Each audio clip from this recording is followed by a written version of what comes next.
చూస్తున్న BRS senior నేత ఎమ్మెల్సీకి పట్నం మహేందర్ రెడ్డికి ముఖ్యమంత్రి కేసీఆర్ కేబినెట్ లో అవకాశం కల్పించారు. రేపు కేబినెట్ భేటీ అనంతరం ఉదయం 11:30 మంత్రిగా పట్నం మహేందర్ రెడ్డి ప్రమాణ స్వీకారం చేయనున్నారు.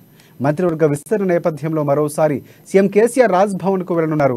ఇప్పటికే సీఎంఓ రాజ్భవన్ అంటి ముట్టినట్లు ఉండగా అకస్మాత్తుగా కేసీఆర్ రాజ్భవన్ మెట్లు ఎక్కాల్సి వస్తుంది. ఇక గతంలో ఈటెల రాజేందర్ బర్తరఫ్తో ఖాళీగా ఉన్న స్థానాన్ని మంత్రి వర్గ విస్తరణతో భర్తీ చేయనున్నారు.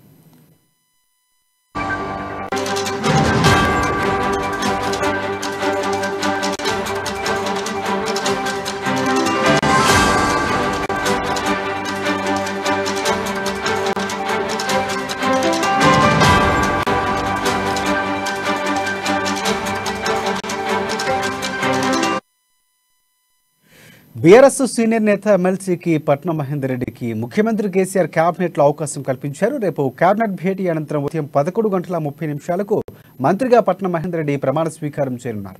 మంత్రివర్గ విస్తరణ నేపథ్యంలో మరోసారి సీఎం కేసీఆర్ రాజ్భవన్ మెట్లు ఎక్కనున్నారు.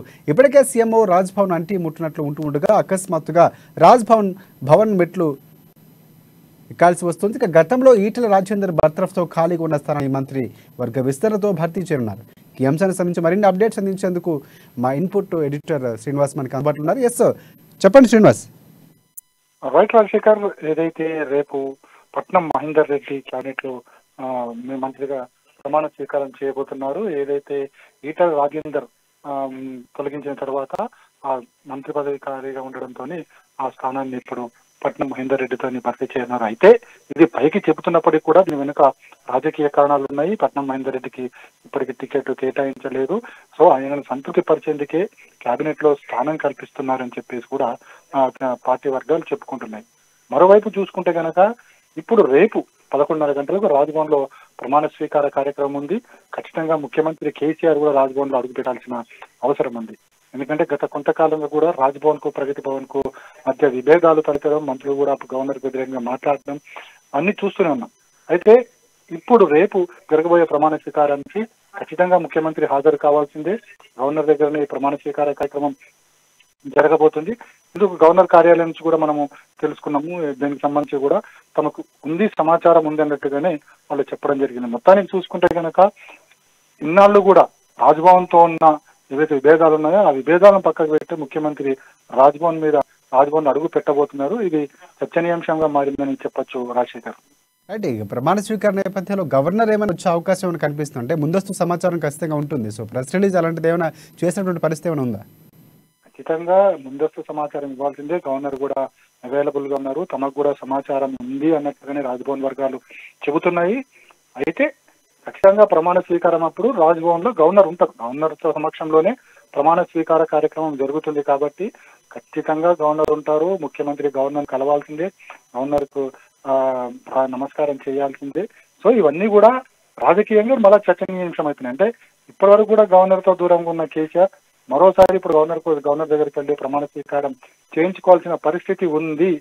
అంటే ఖచ్చితంగా ఏ ప్రభుత్వం నడవాలన్నా సరే గవర్నరే ప్రధానము. ఇన్నాళ్ళు కూడా గవర్నర్ ని ఎన్ని విమర్శలు చేసినప్పటికీ కూడా ఇలాంటి రాజ్యాంగ పదవుల సంబంధించి వచ్చినప్పుడు మాత్రం ఖచ్చితంగా గవర్నర్ గారికి వెళ్ళాలి అని చెప్పేసి కూడా విపక్షాలు అయితే విమర్శలు అయితే గుర్తిస్తున్నాయి. రేపు సరిగ్గా 11:30 గవర్నర్ సమక్షంలో మంత్రిగా పట్నం మహేందర్ రెడ్డి ప్రమాణ స్వీకారం రోజు చేయనున్నారు. ముఖ్యమంత్రి కేసీఆర్ తో పాటుగా మంత్రులు కూడా హాజరు కాబోతున్నట్లు తెలుస్తోంది రాజశేఖర్.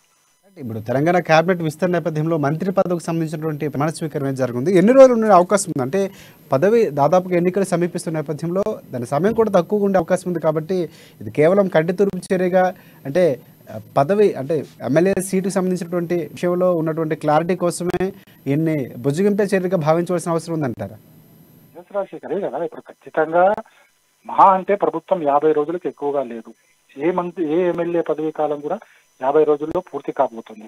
సో పూర్తి కాబోతున్నప్పుడు ఇప్పుడు ప్రమాణ స్వీకారం కొత్తగా చేయాల్సిన అవసరం ఏమొచ్చింది అంటే దీనికి రాజకీయ ఉద్దేశాలు, రాజకీయ కారణాలే ఖచ్చితంగా ఉంటాయి. ఎందుకంటే పట్నం మహేందర్ రెడ్డికి సంబంధించి టికెట్ రాలేదు. అదేవిధంగా తను పార్టీకి వ్యతిరేకంగా పనిచేసే అవకాశము లేకపోలేదని చెప్పేసి పార్టీ నుంచి అందిన సమాచారం. అదేవిధంగా మనం చూస్తున్నాం ఏదైతే టికెట్ ఆశించిన ఎవరైతే ఉన్నారో ఆయనకి కలిసి పనిచేయాల్సిన అవసరం ఉంది.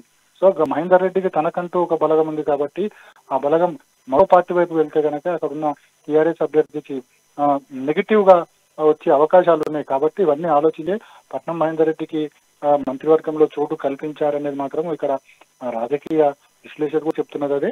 మొత్తానికి అయితే ఇప్పుడు ఉన్న మంత్రి పదవి వచ్చినప్పుడు కూడా కేవలం 50 రోజులు మాత్రమే ఉంటుంది. అది కూడా కంటి తుడుపు చర్య లాంటిదే అని భావించాల్సి ఉంటుంది రాజశేఖర్. రైట్, ఫైనల్గా అంటే రేపు మంత్రివర్గ విస్తరణకు సంబంధించినటువంటి కార్యక్రమంలో ఎవరెవరు పాల్గొనే అవకాశం ఏముంది, మనకి సమాచారం ఉందా? ఖచ్చితంగా మంత్రివర్గ విస్తరణ జరుగుతున్నప్పుడు మంత్రిగా ప్రమాణ స్వీకారం చేసినప్పుడు ఆల్మోస్ట్ ఆల్ మంత్రులందరూ కూడా హాజరవుతారు. ఎందుకంటే అది మర్యాద పూర్వకంగా ఖచ్చితంగా అందరూ హాజరు కావాల్సిందే. మంత్రులందరూ కూడా అంటే కేవలం మంత్రులు, అదేవిధంగా గవర్నర్ సమక్షంలో మంత్రివర్గ కార్యక్రమం కొనసాగుతుంది. ఇంకా ఎమ్మెల్యేలకి వీళ్ళకి ఎటువంటి ఇన్విటేషన్స్ లేవని తెలుస్తుంది. ఎందుకంటే ఒక్కరే కాబట్టి సింపుల్ గా చేసేయాలన్న ఉద్దేశంతో ఈ కార్యక్రమం చేపడుతున్నట్టు కూడా తెలుస్తుంది. Ashika, thanks for updates Srinivas.